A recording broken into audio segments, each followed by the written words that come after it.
This roundtable discussion will be joined by 4 speakers and also Managing Director Barbara WEISEL of Rock Creek Global Advisors and President Wonki of SUNY Korea. The session will be moderated by Professor Reem Wonhyuk of the KDI School. Professor Kim, Senior Fellow Donor, Senior Fellow Dollar, and Managing Director WEISEL are joining us online. I'd like to now hand over to Professor Reem. Okay, thank you for the introduction. So part 2 is a roundtable discussion. And in this session, I hope we'll come up with some concrete ideas for economic cooperation between the United States and Korea. And from the 4 presentations, I think there were maybe 3 types of economic cooperation that speakers mentioned.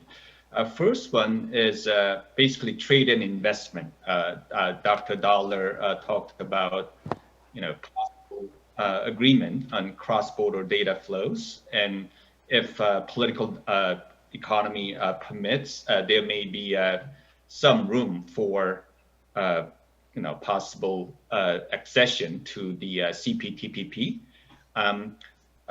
And although no speaker has specifically mentioned mutual investment by American and Korean companies, we know that companies like Samsung, LG, and SK have invested in the United States in things like semiconductors and batteries. And more recently, companies like Moderna, at least it is reported or speculated that there may be a possibility of setting up a subsidiary in Korea for possible vaccine production, but that's only speculative at this stage. The second type of cooperation that was discussed in the first session has to do with policy coordination and harmonization. Dr. DOHNER in particular emphasized this aspect of cooperation. And finally, the third type of cooperation has to do with policy dialogue and knowledge sharing. President KWON, as well as Secretary General Kim, emphasized this. And I hope in the roundtable discussion, we have more discussion on this, on these different types of economic cooperation and come up with some concrete ideas. In this session, we have 2 distinguished discussants. Our first discussant is Ms. Barbara WEISEL, a managing director at Rock Creek Global Advisors Group. She had a very long and distinguished career in public service in the US government. She was with the State Department, and she joined the USTR later. And most recently, she served as assistant US trade representative and also served as US chief negotiator for Trans-Pacific Partnership, TPP. Our second discussant is Mr. Wonki. He also had a very distinguished career in public service in Korean government. Most recently, he served as Vice Minister of the Ministry of Science and ICT, and he's now President of State University of New York, or SUNY Korea, in Korea. And I'd like to ask each of the 2 discussants to make comments in, say, 8 to 10 minutes, okay? And then I'll give each of the 4 speakers maybe 5 minutes to respond and elaborate on their presentation, and then we'll have, a couple more rounds of interactive discussion. So without further ado, I'd like to ask Barbara to give your comments on the presentations.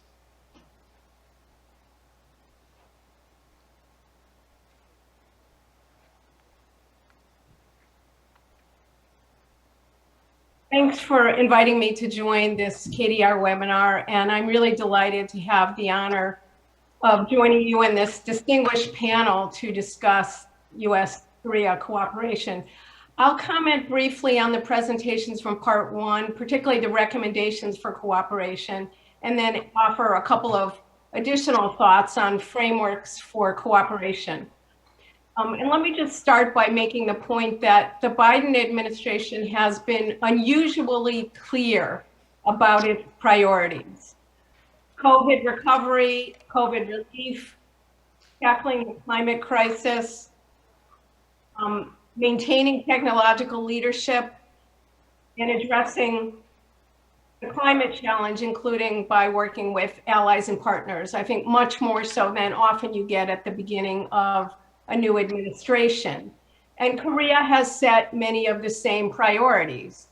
So from where we stand, it seems very appropriate that Korea-US cooperation should be focused in these areas and that there's much work to do.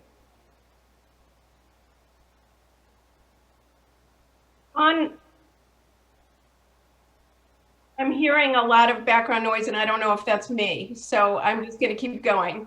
On the subject of supply chain resiliency, I think that relates to several of the priorities that were discussed. And cooperative work here is clearly mutually beneficial. Bob DOHNER raised some important questions on the appropriate role for governments in making supply chains more resilient and more broadly the goals of supply chain policy.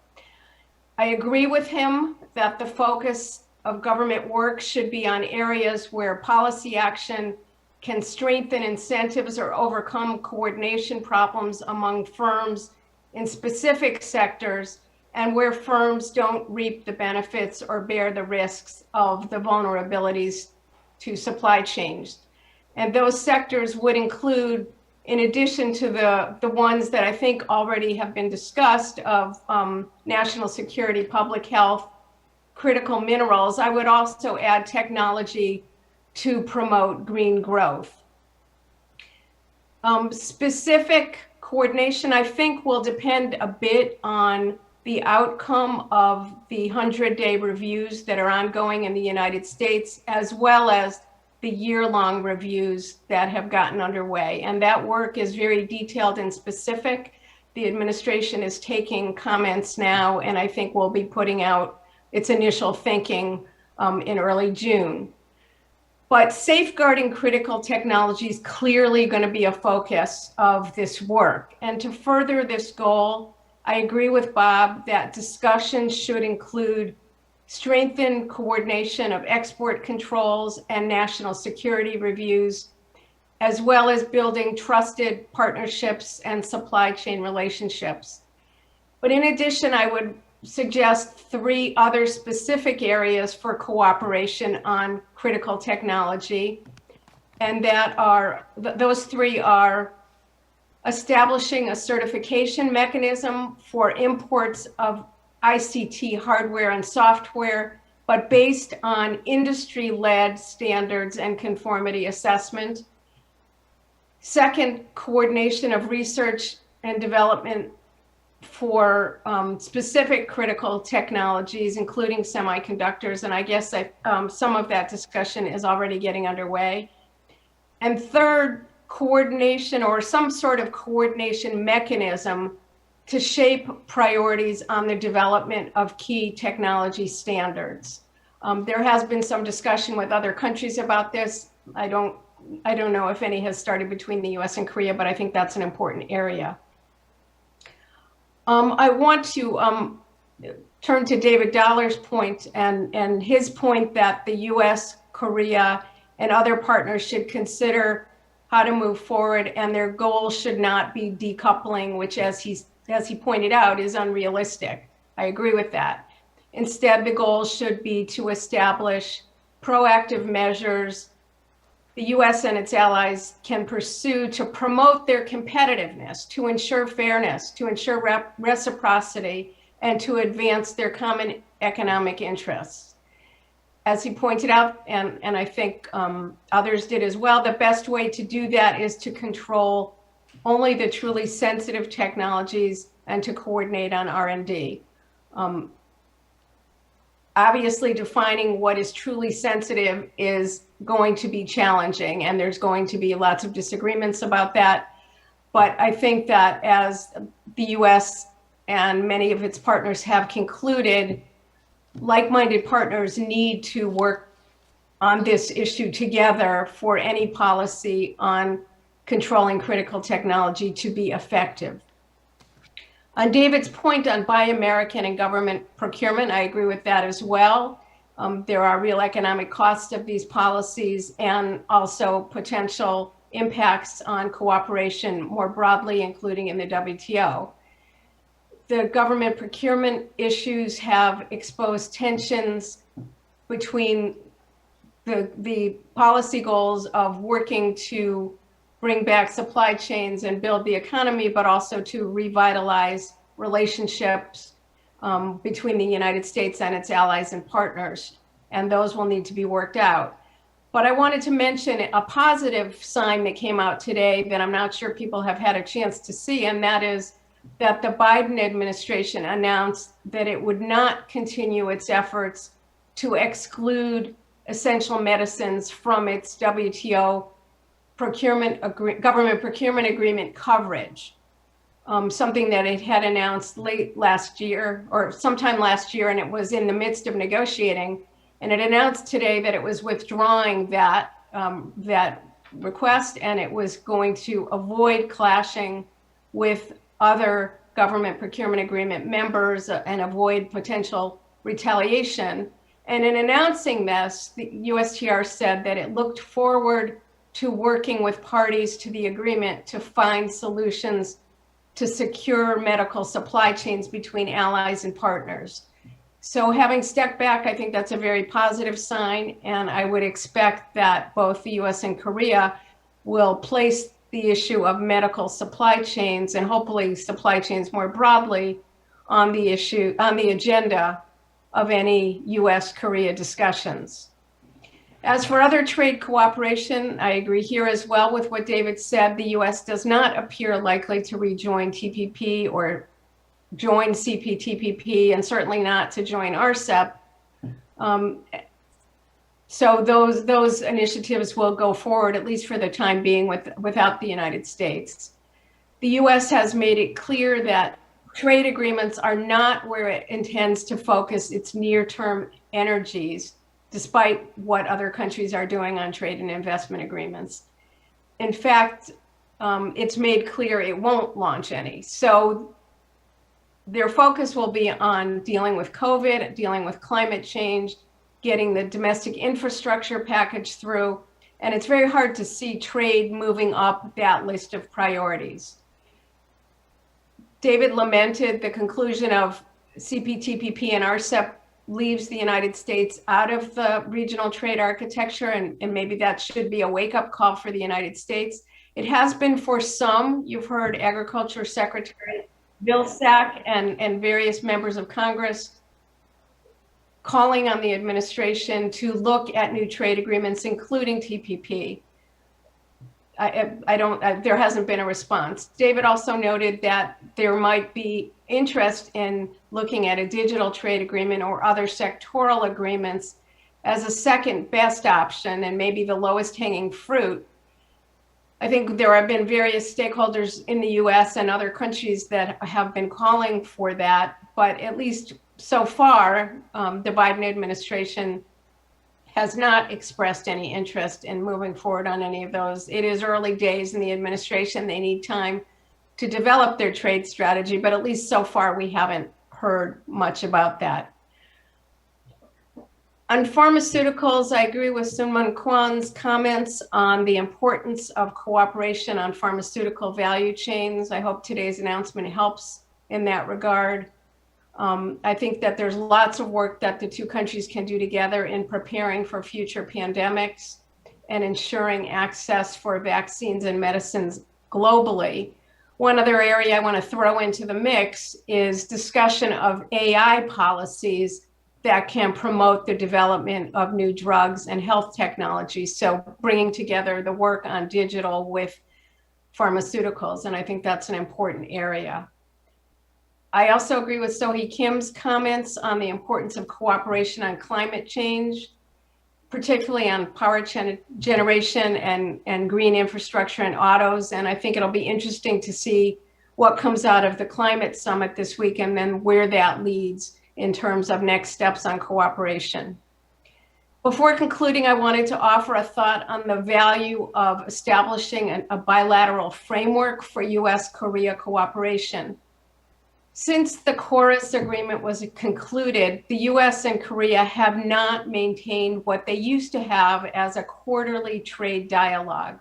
That was long a feature of the relationship and one that I ran when I worked on Korea. They're meeting now to discuss KWON implementation, but they're not discussing in a broader dialogue how to further strengthen the trade relationship. These quarterly meetings, the quarterlies as we call them, included not just USTR, but lots of agencies from both governments. They established a regular channel of communication between the US and Korea, and they built relationships of trust between the two sides, establishing an ongoing agenda. So at this juncture, rather than ad hoc engagement, I think the US and Korea should consider resuming these regular meetings, which will help ensure that at this important juncture, building the bilateral relationship remains a priority, even when countries have many other competing priorities.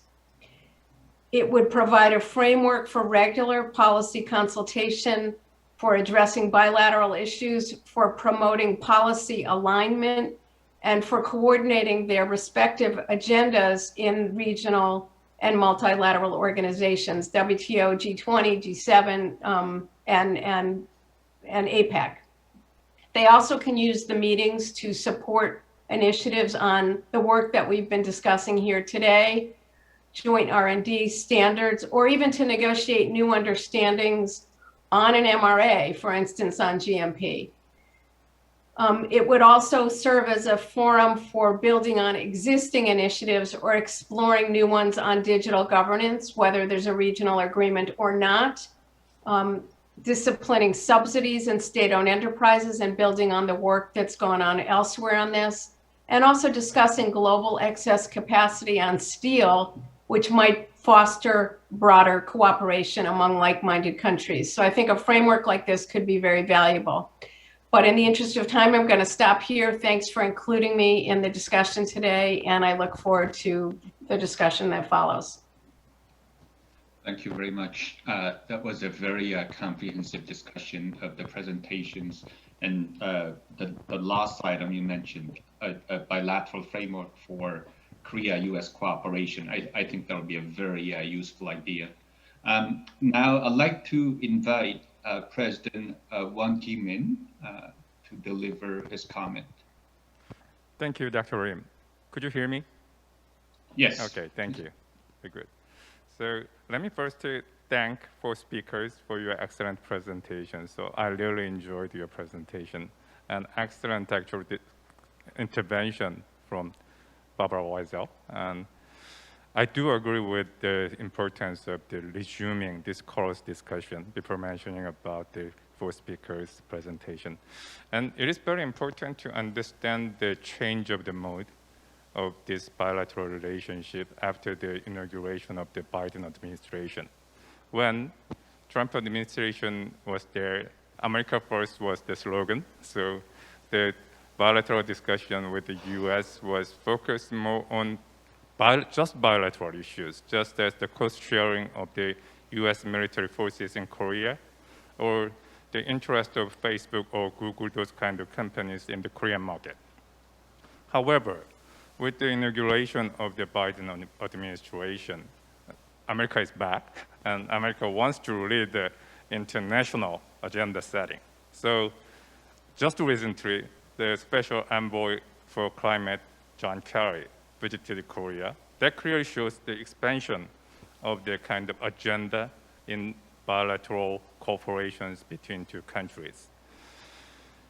And first of all, I do agree with the views of Mr. David Dollar that it is unrealistic to decouple from China in the global value chain. That is not possible. That is not possible. Maybe the more realistic approach is the China plus one approach. However, it's also very costly. It's also very costly. But in the field, many countries feel that it is very important to secure the national security and integrity. In those areas, I think China plus one approach is the right approach. And considering the status of South Korea in GVC, Korea is the number 10 economy in the world in terms of GDP, and US is obviously the number one in the world. It is very important for two countries to strengthen their ties in global value chain. And we now see many actually evidences of that.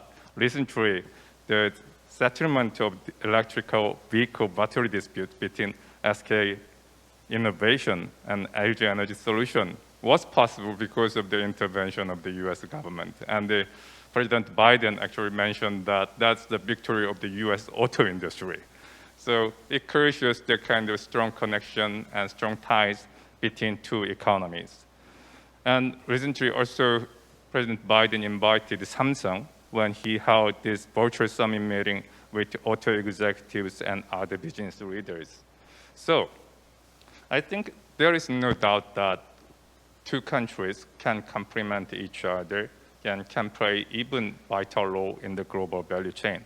But as both Mr. Dollar and Mr. DOHNER mentioned, this Buy America or Made in America, this narrative actually is working against the kind of the US leadership in the global market. So we do understand that it is important to appeal to the borders in the US and the domestic market. However, in the global market, it is also very important to ensure that US sends a clear signal that US will lead the global cooperation, not just in the climate change discussion, but also in the global trade. And I also agree with the views of Mr. Robert DOHNER that it is critical to build trusted partners and supplier relationship to ensure supply chain integrity.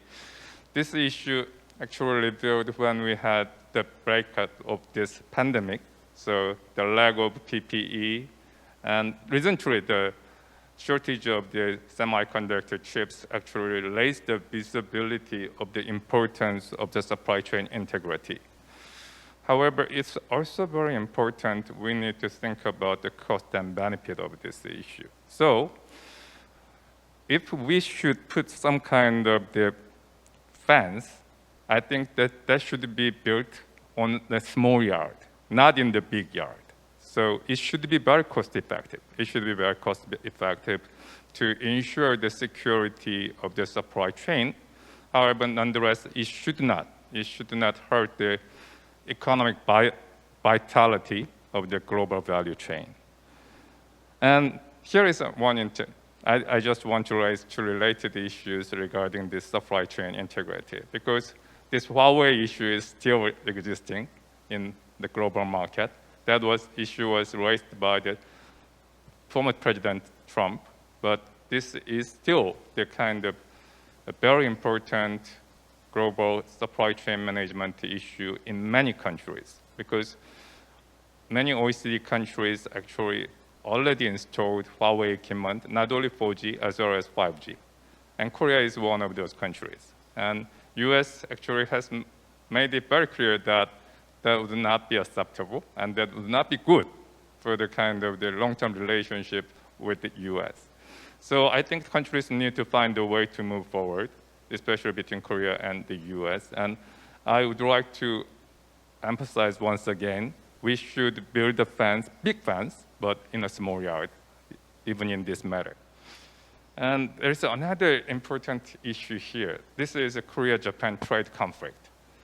Nowadays, Korea and Japan has kind of political difficulties between two countries, and it also affects the economic relationship between two countries. And Japan actually removed Korea from its flight list. So it's very important for US actually to take a kind of a law to intervene in this stalemate situation between two countries and provide some kind of middle ground to solve this matter. I think for the global, for the health, for the kind of the building healthy global value chain and the maintaining the productive and positive relationship, especially in the economic field between Korea and Japan, is very important, not only for those two countries, as well as the US and other like-minded countries. And regarding to the presentation made by President Soonman, I agree with his presentation in general. And I think this vaccine diplomacy might be the most important topic in the upcoming Korea-US summit, as was the case in the US-Japan summit. And Prime Minister Suga actually asked the kind of the provision of the vaccination to the US company. And yesterday, there was a kind of there was a remark from our foreign minister that the Korean government is discussing with the US for vaccine swap. I'm not quite sure what is the current status on this issue, but he actually mentioned that in the Korean National Assembly session. So certain things are going on between two countries, and it would be great if there would be some realistic kind of outcome in this discussion before our president visit US, or just in the summit meeting, if they could announce something on this matter, that really helps the bilateral relationship between two countries. Because when you look at the kind of the US situation in the shortage of semiconductor chips, President Biden strongly asked the investment of Samsung in the US soil. So I think both countries could help each other out in both aspects. And I do agree with the views of Secretary General Sohee Kim that Korea and US should show credible climate actions to achieve carbon neutrality by 2050.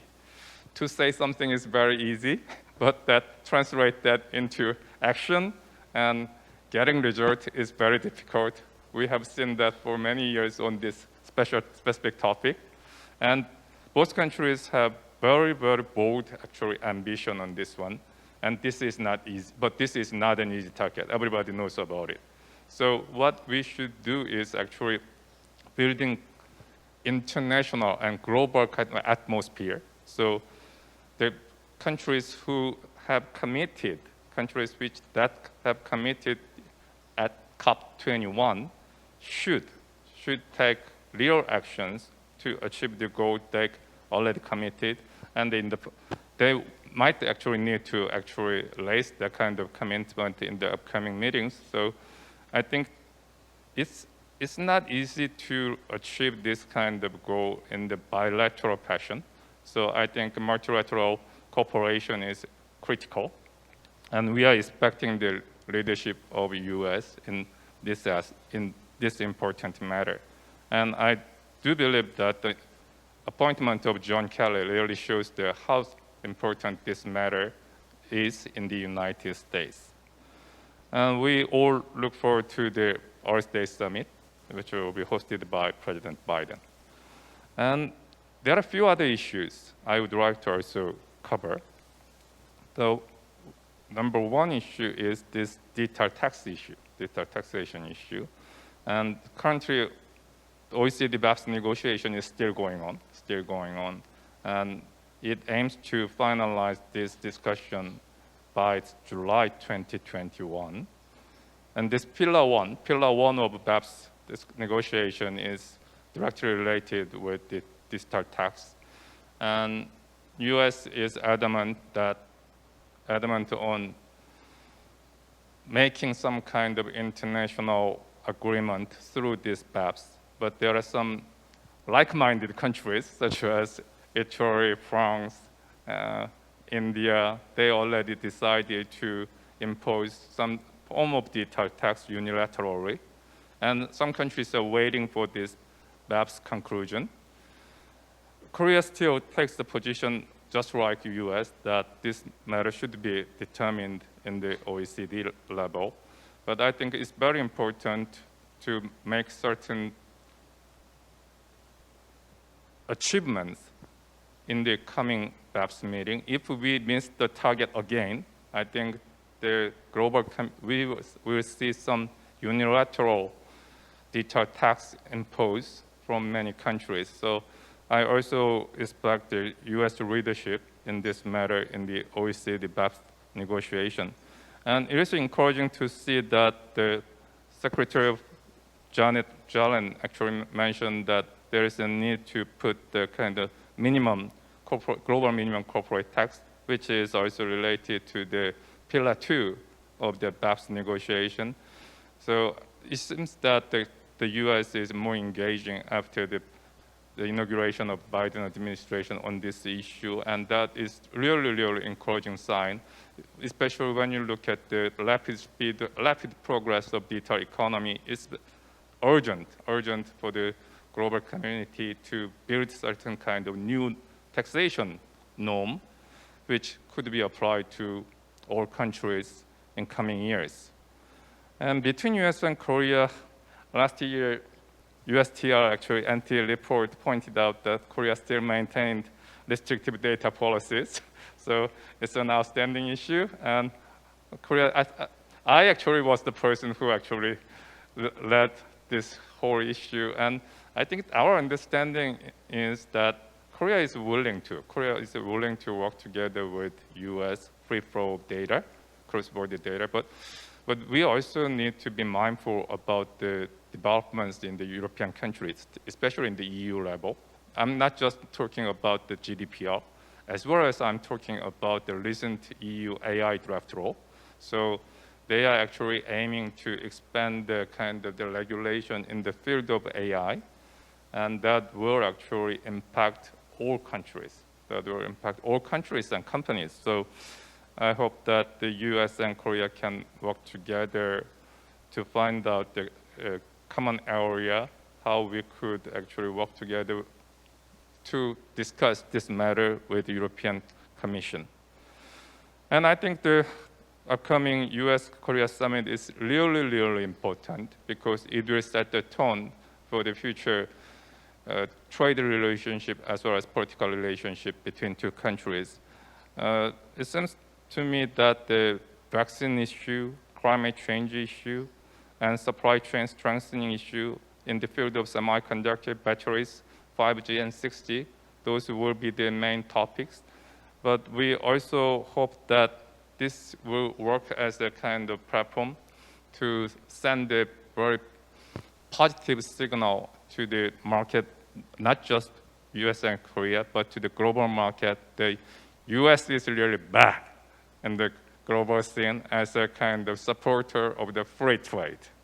So thank you very much. I'll stop here. Okay, thank you very much for the comment.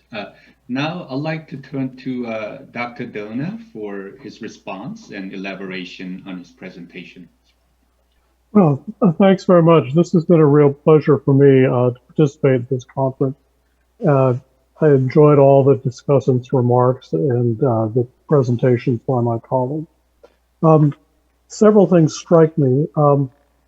First, policymakers and ex-policymakers develop a sense for when trains are moving, and there's a lot of momentum along particular policy lines. Currently, Korea is much more invested in international trade than the United States is. The United States is returning to international cooperation, but the lure of domestic production, domestic employment remains very strong in the Biden administration. And this will, to a large extent, be satisfied or addressed in the administration's infrastructure plan. I think for the kind of things that I've talked about, the most important issue is to try to separate security from the need to have domestic production and domestic self-sufficiency. It doesn't provide security. It doesn't provide protection from shortages in the times of sharp increases in demand. And for Korea, I think a recommendation or a representation for the United States that goes along the lines of, look, we can work together to increase the security and resiliency of international supply chains through our cooperation. We can work together with our firms to map our suppliers, to identify key choke points and suppliers or component products that may represent certain risks, and reduce those risks for us. And that will be both more effective and much less costly than an effort to simply move production back to the United States or back to individual economies, Korea or the United States as well. There will be a certain amount of competition in the US-Korea relationship over trade, over production, and over firms' interest in technologies that are of value to their competitors. And this is true both of American firms and Korean firms. The further you move away from research and development into technologies to actualize production, the more competitive the interests across firms will be. I think the comment made by the last discussant about the importance of foreign direct investment, in his example in the United States market, is particularly valuable in diffusing potential trade tensions or desire to nationalize production. I think one of the most valuable things that firms can do is invest in the markets in which they make their final sales. I think more generally on security issues, well, the other point that the last discussant made that I thought was particularly important was that Korea, the United States, and its allies have a particularly strong position vis-a-vis China or other potential adversaries, in that so much of technological development is located among that group. Korea, the United States, Japan, and Taiwan together do an extraordinary amount of development of new technologies and production of critical technology-intensive components, that they together are in a far stronger position than they are acting separately. And the avoidance of disputes and trade sanctions or protective policies in that group, as existed between Korea and Japan, is a particularly important setback, a particularly worrisome setback to the security of the group. In general, I think it's important to emphasize that security and technological leadership are not binary issues. You can improve security, but not achieve full security. You can try to slow the diffusion of national security technology, but you can't halt it. There are just too many ways in which it takes place. And therefore, the best approach is to take economical steps along each of the vectors that provide security or slow the diffusion of technology or increase the development of technology, so that in technological terms, you're running faster as well as trying to slow the other guy down. And one last thing that I'll mention, and that is, I think, a particularly valuable area outside of my expertise, but particularly valuable area for cooperation between the two countries is an ex post assessment of what went well and what went badly in dealing with the COVID pandemic, and how the two countries and countries broadly can prepare for future pandemics. I think that the Korean experience on testing, tracing, and isolation of infections is particularly valuable. The U.S. experience on development of vaccines and the productive capability to distribute vaccines, as well as the distribution mechanism, are particularly valuable as well. The United States did a lot that it did was not optimal, and could have learned and hopefully will learn from the experience of Korea and others. Thanks. Okay, thank you very much. I'd like to now turn to Dr. Dollar, and in particular, I mean, I think most participants agree with you that it would be important to limit, export controls, technology screening, and so on to a small number of truly sensitive technologies, as you've said. But in practice, I mean, things like semiconductors have dual use, and technology can be expansively defined. So in practice, how do you do that? And also in areas like climate change, I mean, China has been one of the leading countries in developing climate change, climate response technologies, right? So are we, for the moment, leaving China out of the group and just work with US allies and friends to develop our own set of technologies? I think it's one thing to focus on things like telecommunication equipment with network effects and so on, but when things could be segmented and mitigated and separated much more easily, how do you stop with this national security argument? I guess is the question. Thank you very much for those questions, and I really enjoyed all the panel presentations and the discussion. As far as your specific questions, Professor Lim, I think there's a tendency in the U.S. now to err on the side of being overly cautious and defining everything as technology, everything as national security. And I would go the other way. I would define just about everything as open for free trade and investment, and have it be incumbent on the security community to identify a small number of truly important technologies.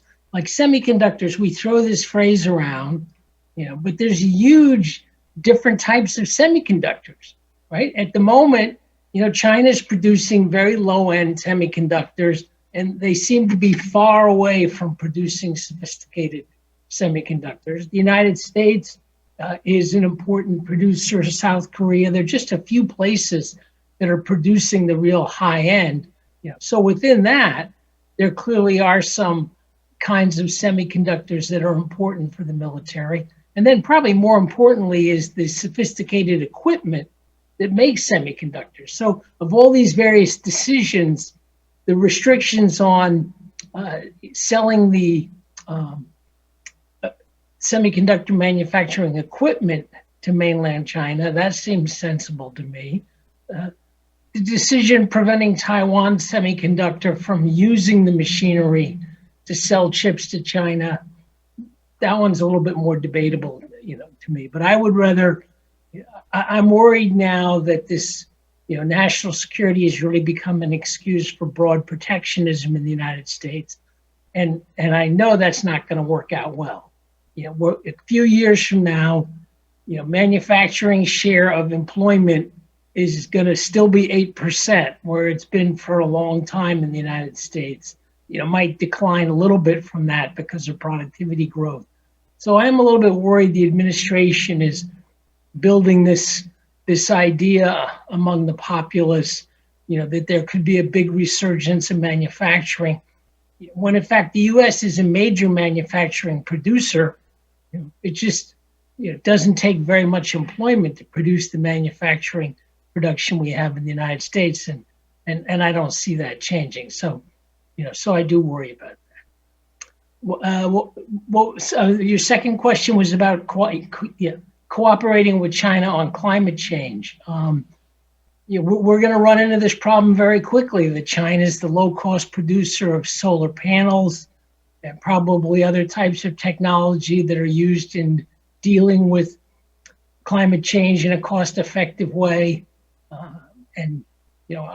I'm a big believer in free trade. I think it's one of the foundations of all of our prosperity.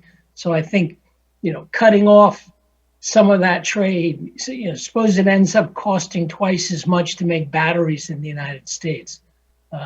Well, of course, we're going to slow down the whole development of the electric vehicle industry and the take-up of electric vehicles if we're limiting the import of batteries. So I remain worried.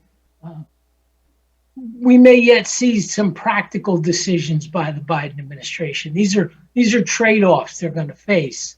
And I worry about it, but we're not necessarily going to come down on the wrong side of some of those debates.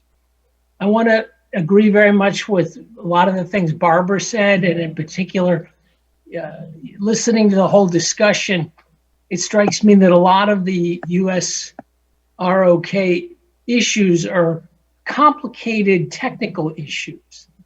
Cross-border data, standards, coordinating research and development, this identifying the national security technologies, as we just discussed.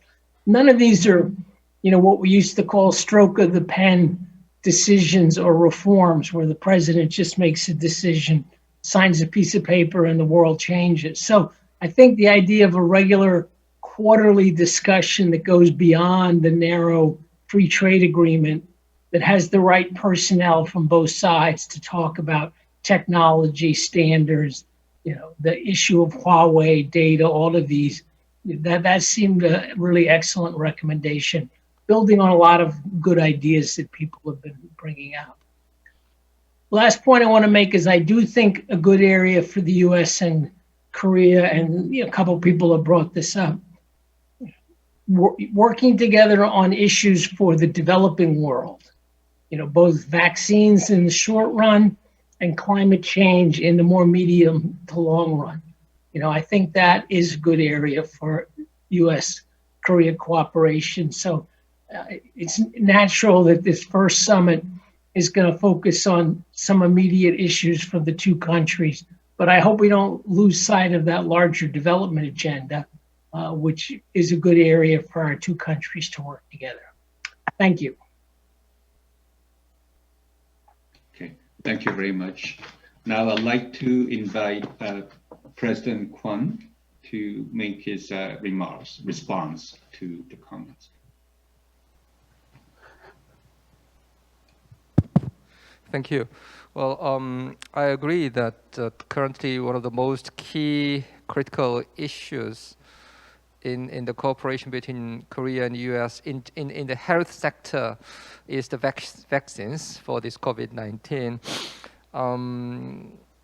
And I hope that there is probably in the short run, there should be some kind of a political or diplomatic decisions between the two countries. And as you know, vaccine is a security issue. We call this pandemic as a health security issue. So I hope that it's very urgently needed to have this some kind of agreement in the short run between the two countries on the vaccines. And after that, I really think that there should be a collaboration between the two countries on the research and development in overall biopharma industry, and plus there should be a collaboration, as others already mentioned, and I also mentioned clearly in my presentation that we need to work very closely together for the global health issues. And it's a very good news for WHO, for example, that US is now backed to the global health and global development issues. And as you know, for example, vaccines and also medicines or equipment that are essential for COVID-19, we need to ensure that these are accessible not only to high-income country people, but also all people in the world. It's not just for a conventional equity issues, because for a long time, we approach this global development more from an equity perspective angle. But for this COVID-19 pandemic, we all know that no one is safe until everybody is safe. So even from an efficiency perspective, we should work hard to make sure that the vaccines and the key essential equipments should be accessible to people through the whole world. And also, there are a lot of potential for the collaboration between the two countries on the technology assessment, because we have increasingly new medical technology, and this increasingly new medical technology needs a slightly different approaches for the technology assessment compared to the previous conventional medicines and pharmas. And also, as Barbara mentioned, data is so important. And in that sense, Korea, we already have a universal health coverage. We have one national health insurance covering everybody in Korea and all the healthcare providers. So in that sense, Korea has a big potential for the data. And if we can use this data effectively, it will be there potentially a lot of breakthroughs, and we can shorten the time that are needed for the research and development and for the drugs. So as we know, these days AI and data are essential tools for the rapid R&D for the medicine. So I think I hope that there are a lot of discussions and cooperation between the two countries on these areas. Thank you. Thank you. Now, let me invite Secretary General Kim to respond to the comments.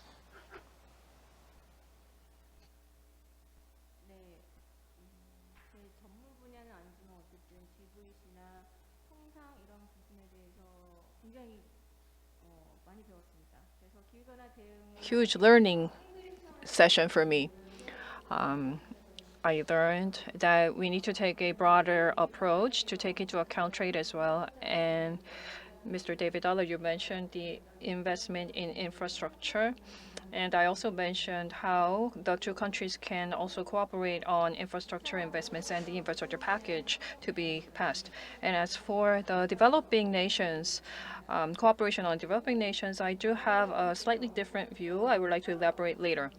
And Barbara mentioned the green growth cooperation, which is very important area. And in fact, compared to the US, Korea's 2050 carbon neutrality goal is a much more ambitious and difficult challenge.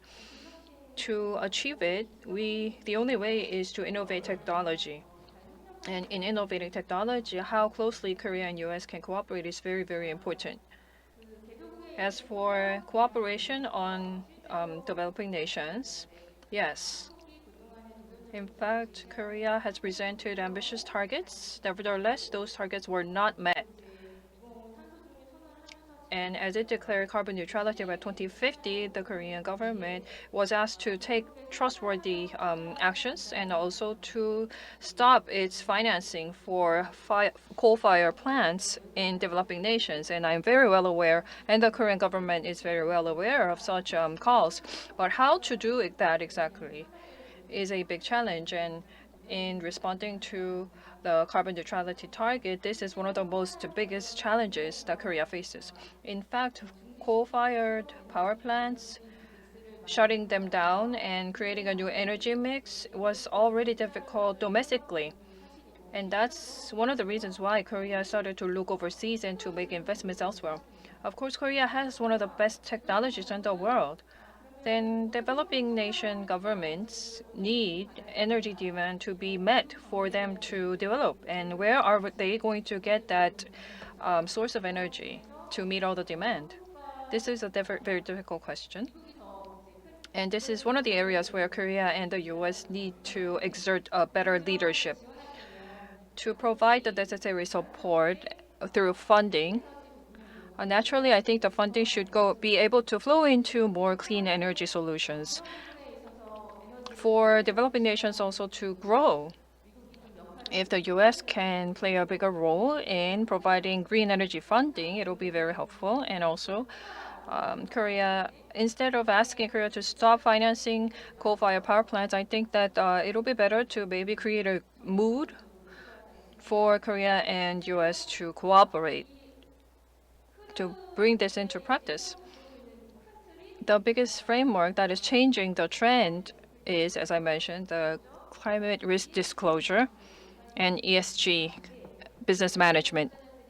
Institutional investors declared that they will no longer invest in anyone that finances coal-fired power plants.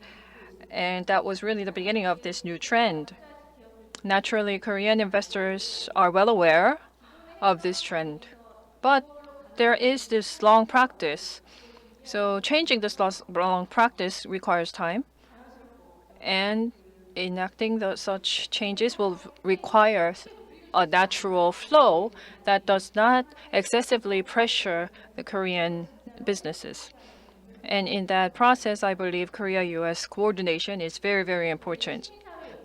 From the civil society's point of view, Greta Thunberg began to voice the 2030 movement, and I have also been an advocate for that movement.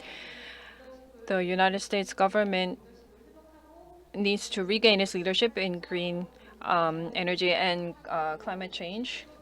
And I think that the United States is committed to doing so, and I welcome that commitment. And in this trend, I think that the Korean government itself is also changing in a very welcoming direction. And for this trend to continue on, I think not only at the government level, but also at the non-state actor level that I mentioned, coordination and communication must take place. But the consultative body among local governments, businesses, civil society,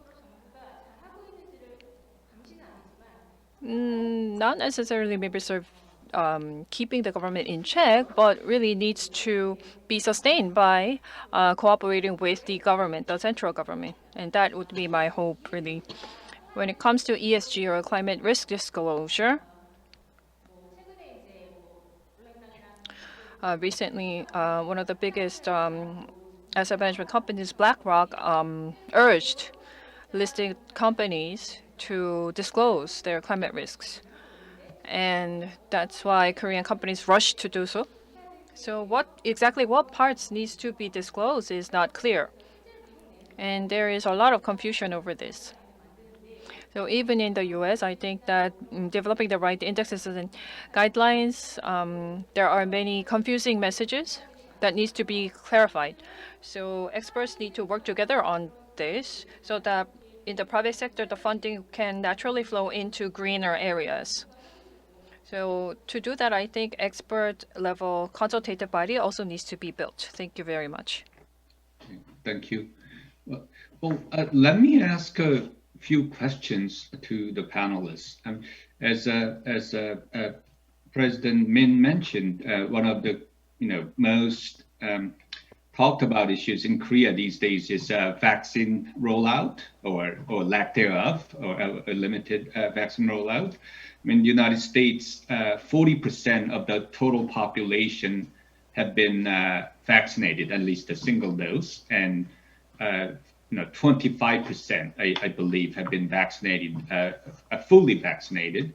And in Korea, it's less than 3% currently. And we saw President Biden invoking the Defense Production Act to get American companies to produce vaccines as much as possible.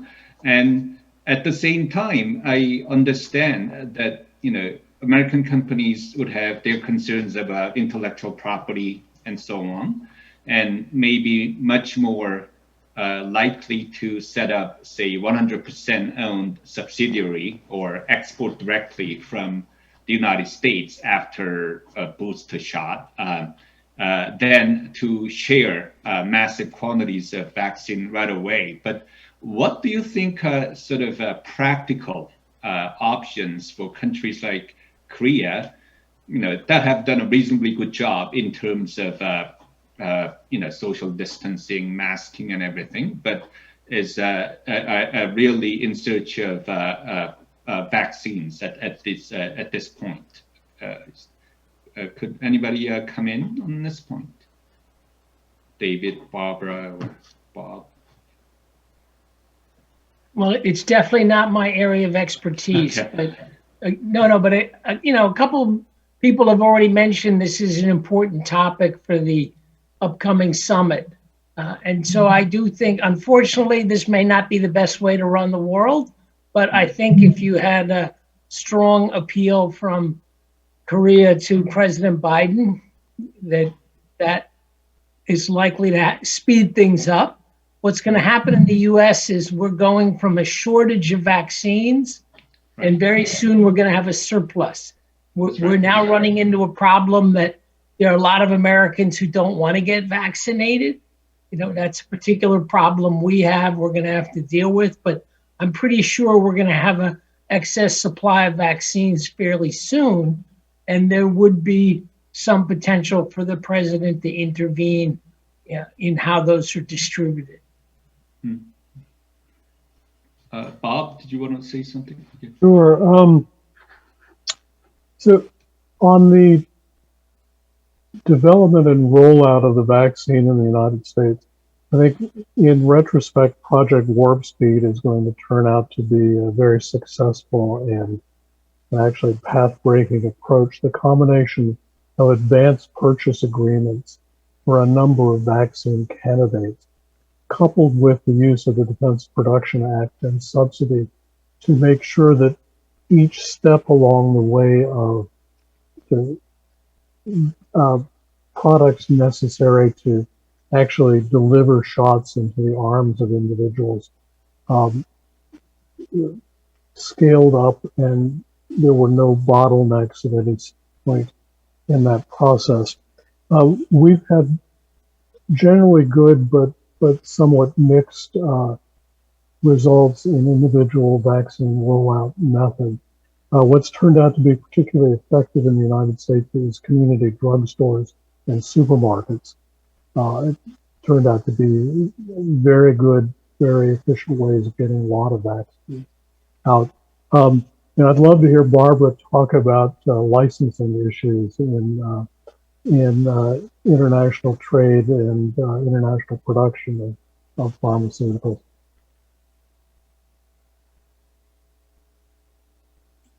Well, the discussions are going on in the WTO about the TRIPS waiver that South Africa and India have requested. I think that a number of countries have opposed the waiver. The US has not, the Biden administration has not made clear what its position is going to be right now. But I think for a lot of people that are looking at the issue, the question is not whether or not the waiver is needed. The licensing, voluntary licensing is taking place in many countries. And then the question is, what are the roadblocks to getting the vaccine distributed? And is licensing one of them? Or are there other problems that have occurred? And I think for people that are in this industry that have looked at it, the question is more about distribution, access to the inputs to making pharmaceuticals more than it is the actual licensing part of that. So I think if the discussions in the WTO proceed and people really are looking at what are the issues that are creating the challenge to getting the sufficient amount of pharmaceuticals, of vaccines and where they need to go, then I think countries together can find a solution to this problem, but it isn't one of a knee-jerk reaction of, you know, we need compulsory licensing or we need a TRIPS waiver to do this. There are a range of other issues that people who are doing this know very well. And I think if countries put their heads together and really try to resolve this, that there will be a solution. As David said, that the issue now in the United States is one where we will have an excess of vaccines, and other countries may as well. So I think if cooler heads can prevail and people can really have a serious discussion about this at the WTO, there may be a way forward.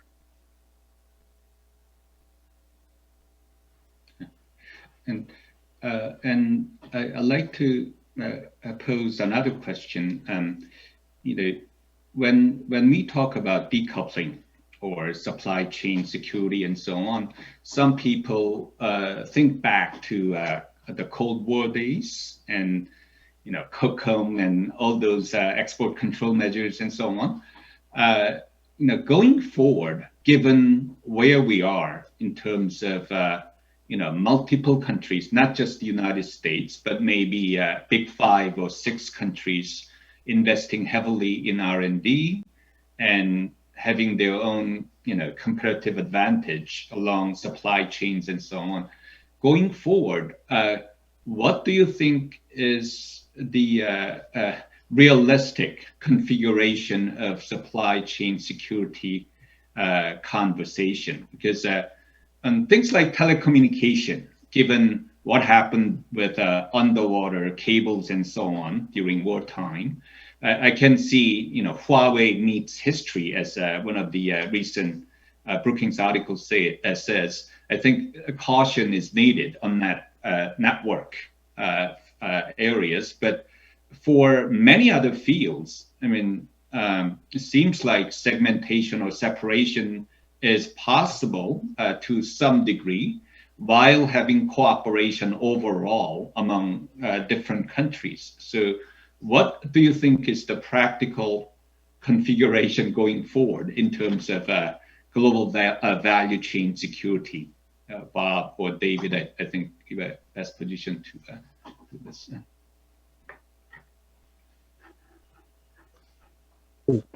So Well, I think it's going to, no, go ahead, Bob. Bob, go ahead. No, you go ahead, Bob. Okay, so I think it's going to turn out to be a very hard problem in practice, because so many things now involve, so many manufactured products now involve communication and networking, and are potentially national security issues, particularly if you define national security more broadly in terms of personal information and big data.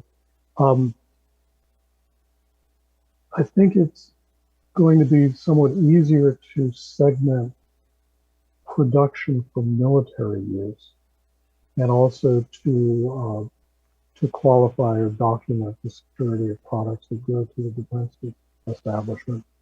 But utilities, public use, government communication, autonomous vehicle driving, there's just a lot of things that present hard problems.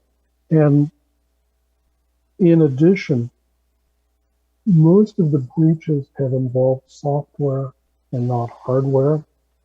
And so the SolarWinds breach was a problem of software developed in the United States that was breached by foreign actors, probably from Russia. So I think the way things would best work out would be to take a practical and realistic approach to where we can increase security and where it really matters, rather than setting a minimum security standard and trying to impose it broadly across the board. David? Yeah. Well, I was just going to add that there's been an interesting trend for U.S. multinationals to move more of their research overseas, and particularly to Israel, India, and China. And these kind of data always lag a couple of years. So that's an area that's changing radically. But up until about 2 years ago, you have a very clear shift of the U.S. companies putting more R&D resources into China. China's turning out 5 million STEM graduates per year. They have a huge market. So all kinds of U.S. companies, pharmaceuticals, obviously in software, different parts of electronics. And I just think there's a powerful benefit. So one reason why I'm very skeptical about decoupling is that even if you try to go down that road, companies are going to find clever ways to be in both markets. And you're going to have joint research between, among Korean, Chinese, American researchers, Indian researchers. This is the efficient way to do things. And then there might be slight differences in standards, so it might look like there's a somewhat different product being marketed in one place or another, but the real research foundation of it is likely to be, is very similar. If the Chinese make some big breakthrough in batteries, for example, if we're on the way to decoupling, then our firms are going to copy that, frankly. There's no way that somebody's going to come up with an important new green climate innovation and not have it spread all around the world. Either the inventor is going to get some compensation or else it's just going to be theft, but it's going to spread around the world. Okay, thank you very much. Are there any other comments that you'd like to make before we conclude this conference or this webinar? I don't want to, stand before my Korean colleagues before their lunch, basically. But are there any other comments you'd like to make?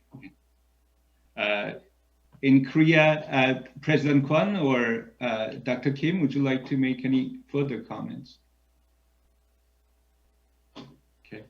Okay, then I guess that concludes our hybrid webinar. Thank you very much for your participation, and I hope, looking forward to the bilateral summit at the end of May, we'll have some good ideas for our two countries' cooperation. Thank you very much.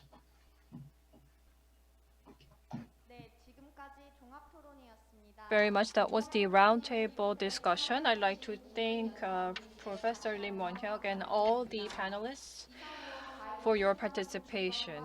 This ends the Biden administration and US-ROK Economic Cooperation Policy Seminar. I would like to thank you all joining us in person and all of you who have joined us online through our YouTube channel. We promise to come back with a even better topic. Thank you.